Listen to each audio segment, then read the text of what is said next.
Okay, so today I'm going to be showing you how to drive a spark plug with just a handful of components.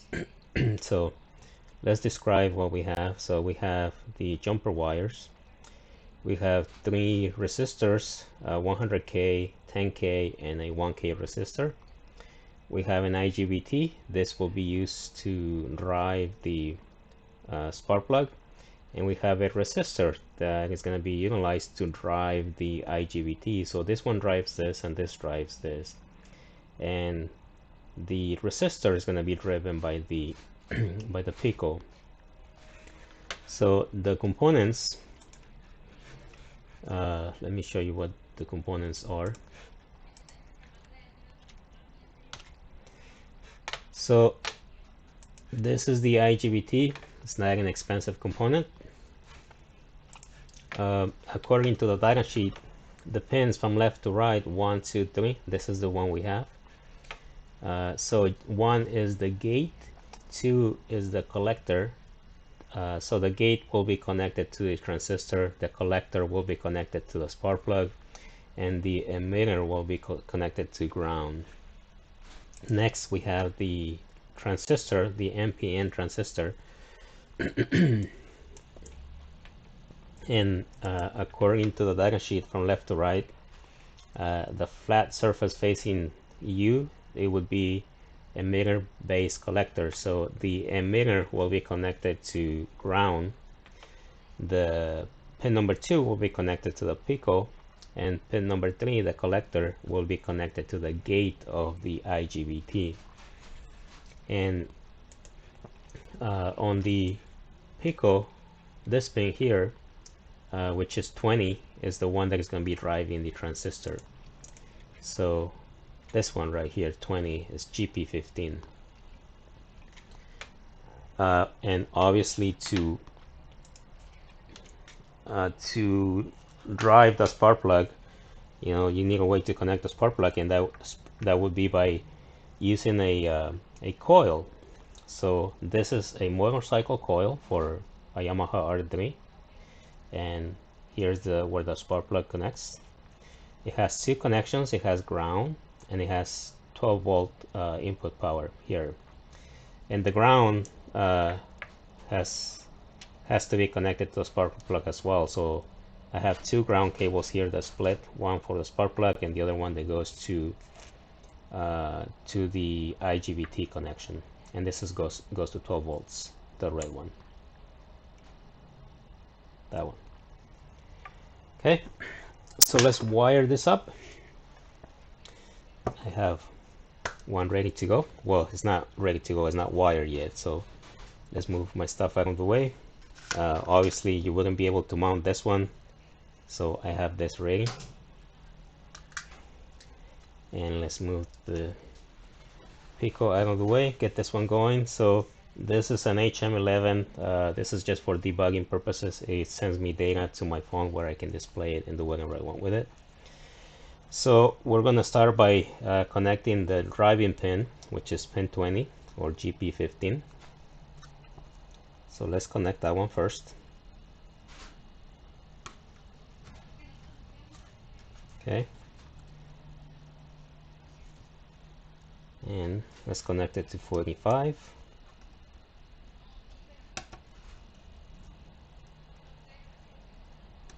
Okay. There it goes. And we're going to start with the transistor. So according to the data sheet, the middle one is the base, so it's the pin to drive it, and we need a 1K resistor, so we're going to use the 1K resistor, and it's going to be connected to this pin 20, via the wire and the resistor. Okay, so there it shows how it's connected. Okay. And then the emitter will be connected to ground, so the emitter is the one on this end.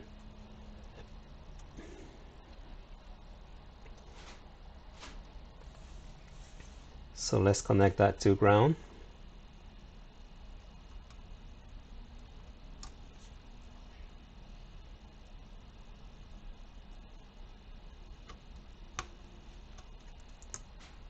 Okay, so here's how it's connected, and uh, the collector needs to be connected to the IGBT gate. So we will connect that using a green jumper. Actually, before I do that, let me just wire this one first, right there.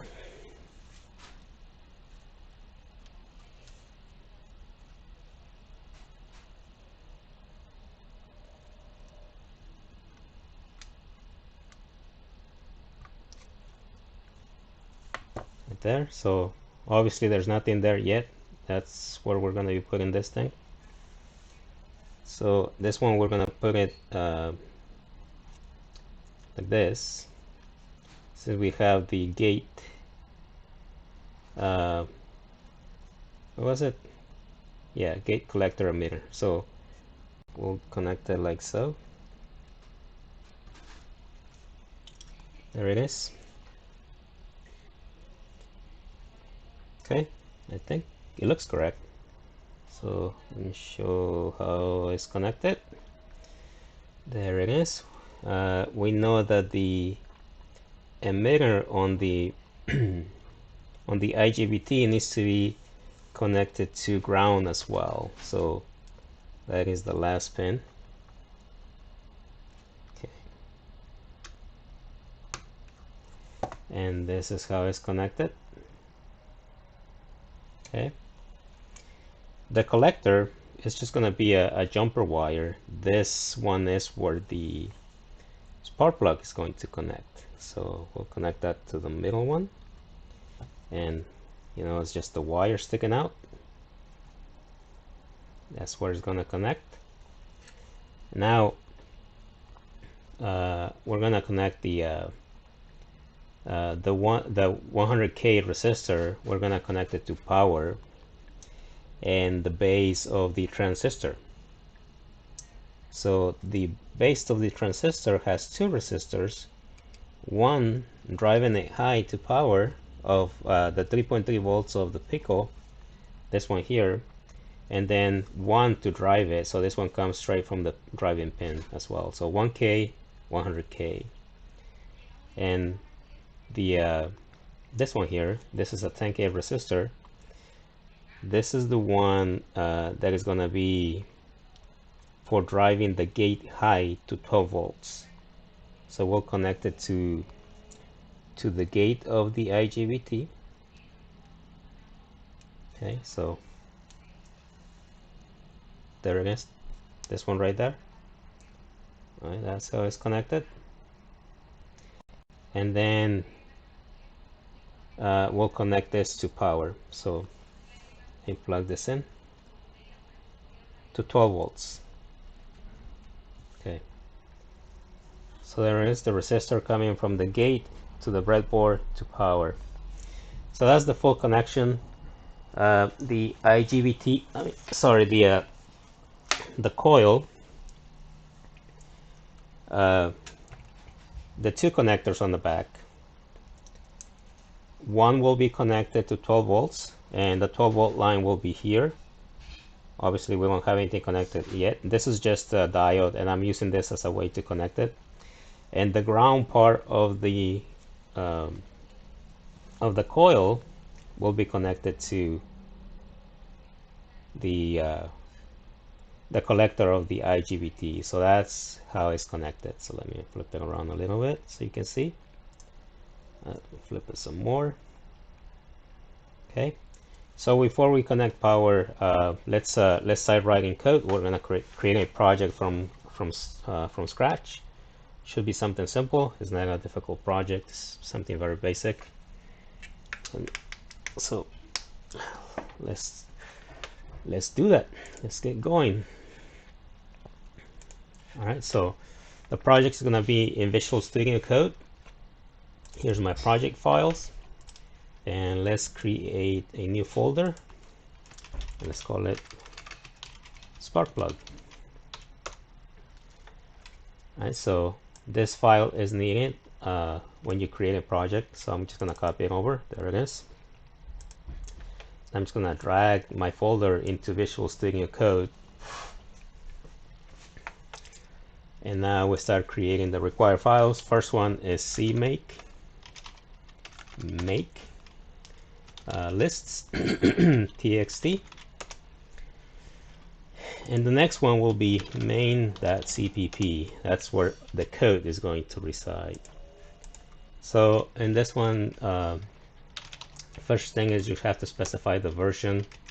So minimum version will be 3.12. Then we include this file here. Even though it's there, we still need to include it. Pico SDK import cmake. Then this is going to be C++, so we have to set to tell it what language, not language, but the standard that it's going to use for C++. It's going to be 17. Then we give it a project name, and let's call it Sparkplug. Let me copy this so I don't have to type it every time. Then we add the executables. Actually, no, we need to initialize. So Pico SDK init. Okay. And then we add the executables, the project. The executable so far is only main CPP. Okay. Then we specify the target libraries we're going to use, and the project. And we're only going to use one for now, so it'll be Pico std lib. And last, this is required, so it creates the binary file to load into the Pico. So it's Pico add extra outputs, and you put the project. So that's it for this one. Save it. At this stage, I don't know how to create a configuration, so the way I do it is I just close the folder, and then now that I have that file there, when I bring it back in, it'll do everything for me, so I don't have to worry about it. So now you see that it's asking me for the kit. I have all my options at the bottom now. Everything's configuring. We're good to go.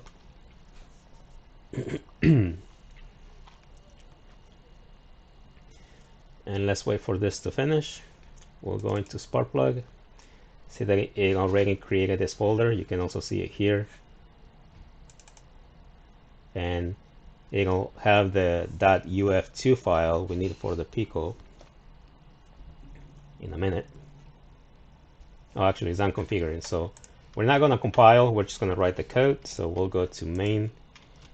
We know we need to include Pico std lib. We need a main function, and this one is to return. And in here we need a loop, and we'll add some code there. So first thing we need to do is we need to initialize the pin we're going to be driving. So we're going to do two things. We're gonna turn on and off the LED on the Pico, and then we're also gonna drive the other pin at the same time, just to give us a visual representation of what's happening. So GPIO init will do 15, and GPIO init and 25. So here's 25 and 15. This is for the spark plug, and this one's for the LED. Okay. We have to specify that those pins are outputs, so we have to say which direction they're going. 25 will be 1 for output. Set direction. 15 1 as 1 as well for output. So now here we can just say to turn on the LED and to fire the spark plug, we just have to GPIO put, and we specify the pin. So we'll say 25 first, and then it'll be on. We'll do the same for 15. Is it 15? Yeah, 15. and then we'll copy it, move it to the bottom because we're going to need it again, and then we'll turn them off. And in between, we'll set up a timer. So this is how long do you want to pull it to ground. So we'll say 4 milliseconds. Actually, yeah, 4 milliseconds. So 4 milliseconds. I know it's a very small amount. And then before we fire again, we're going to wait, let's say 50 milliseconds. Not that much. So if we did everything correctly, we should be able to compile. So the files are going to appear here when it's done compiling.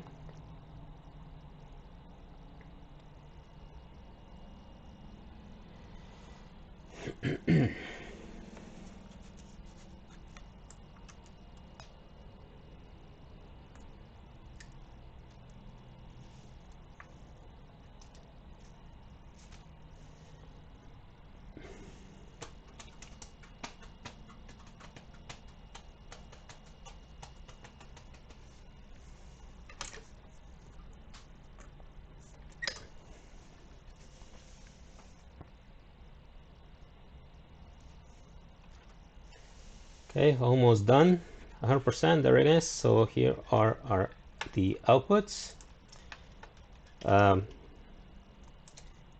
Because my computer has encryption enabled, I cannot write directly to the Pico, so what I'm having to do is email this to a different computer I have, where I don't have the development software, so I have to email it, and then I'll get it on that other computer. And then I can drop it there. So let me switch my view. So here it is. I have it plugged in already. I'm gonna drop the file, and then we're gonna see the LED blink really fast. Maybe it'll just be solid. And then once we have that, we'll connect the spark plug, and we should see it firing. So let's see. Do I have my email or not yet? Oh, I haven't sent it. I did not click send. Send. All right, I have my email. Let me drop it. Okay, so you should be able to see the LED flashing. Obviously on the video it doesn't look like it's flashing really. It looks intermittent, but it's not. It's really smooth, as because of the high resolution video. Even though on the once I upload, it's not gonna be such a great video. So anyway, so we have this running. Let me unplug it. So next time we plug it, it'll be loaded, so we see the same thing right there. So now we can wire this thing.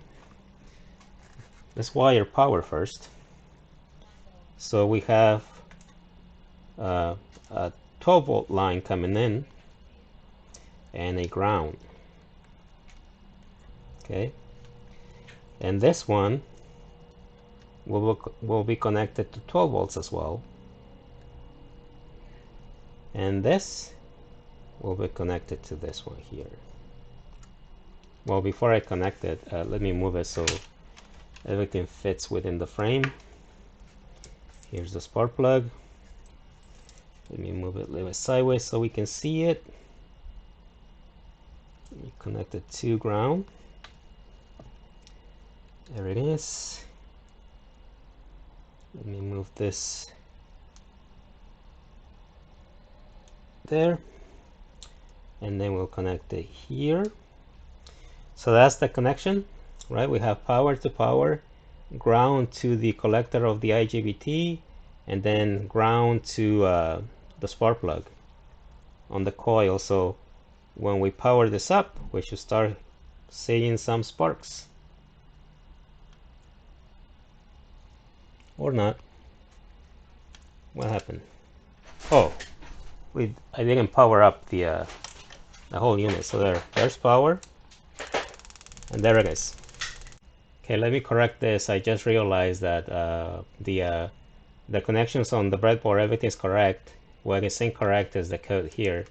The transistor has to be on at all times, so the IGBT is off at all times. And when you want to drive it, you turn it off, and then it'll fire. So what it's doing is when it first comes in, it pulls the spark plug to ground for 4 milliseconds, and then it releases it by doing this, and that creates the spark. And then by doing these two lines here, it enables the transistor again, which disables the IGBT and waits 50 milliseconds, and that keeps it from firing again. So let me fire it up, and you'll see how it looks. So there it is. Let me apply power. Oh wait, no, I gotta compile it first and send it to my computer.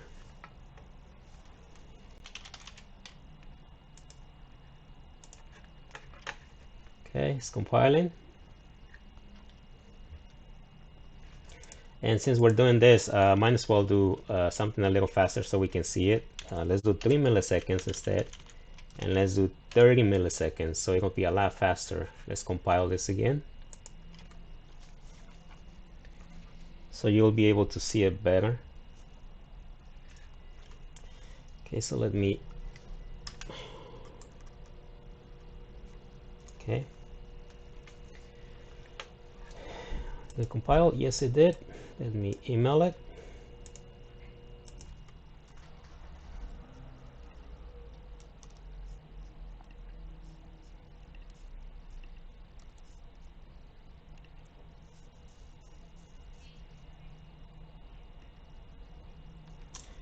Okay, there's the file. Let me drop it. We're gonna see the blinking of the LED. Now you see that it looks solid, but it looks solid because it's flashing way too fast for us to tell the difference. So if I did everything correctly, we should hear a buzzing noise. There it is. Right, and you can see the spark plug right there firing. Turn it off. I'm turning off the power to 12 volts. That's why this is still on. So there. Okay. So that's all I have. I hope you enjoy and you find this useful. Let me know.